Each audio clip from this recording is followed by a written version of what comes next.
Guys എൻ്റെ tiles ആരും നോക്കണ്ട കേട്ടോ. അത് പണ്ട് ജാമ്പോ കാലത്തെ ടൈൽസാണ്. ഞാൻ സെറ്റ് ചെയ്ത് വെച്ച ഗ്ലാസ് ജാർസുകൾ നോക്കിയാൽ മതി. ഇത് നമുക്ക് പല ഇതിനും കിട്ടുന്നത് ജാറുകളാണ്. ഒന്ന് നെസ്കഫിൻ്റെ ആയാലും ചീസിൻ്റെ ആയാലും അങ്ങനെ പല ഐറ്റംസിന് നമുക്ക് കിട്ടും. അപ്പോൾ അതൊന്നും വെറുതെ കളയാൻ പാടില്ല കേട്ടോ.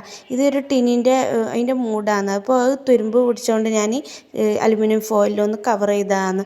അപ്പോൾ അത് നമുക്കൊരു സേഫ്റ്റിയായി. ഇപ്പോൾ മെയിൻ ശ്രദ്ധിക്കേണ്ടതെന്ന് വെച്ചാൽ പുളി, ഉപ്പ്, പഞ്ചസാര, ഓയിൽ ഇതൊക്കെ അലിയുന്ന സാധനങ്ങൾ. അത് മെയിൻ ഗ്ലാസ് ജാറിൽ തന്നെ ഉപയോഗിക്കാൻ ശ്രമിക്കുക. മറ്റുള്ള ഐറ്റംസും നമുക്ക് ഉപയോഗിക്കാം. അപ്പോൾ ഇതാണല്ലോ പുതിയ ട്രെൻഡ്. അപ്പോൾ എല്ലാവരും ഇതൊന്നും ഇനി വെറുതെ കളയാൻ പാടില്ല. കഴുകി വെള്ളത്തിൽ മുക്കി അതിൻ്റെ സ്റ്റിക്കറൊക്കെ കളഞ്ഞിട്ട് ഇതൊന്ന് നമുക്ക് വലിയ ട്രേയിലാക്കിയിട്ട് ഉപയോഗിക്കാം.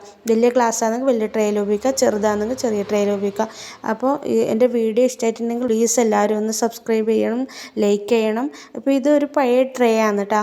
ഇതിൽ നമ്മൾ ആവശ്യത്തിൻ്റെ ചെറിയ ചെറിയ ജാസങ്ങൾ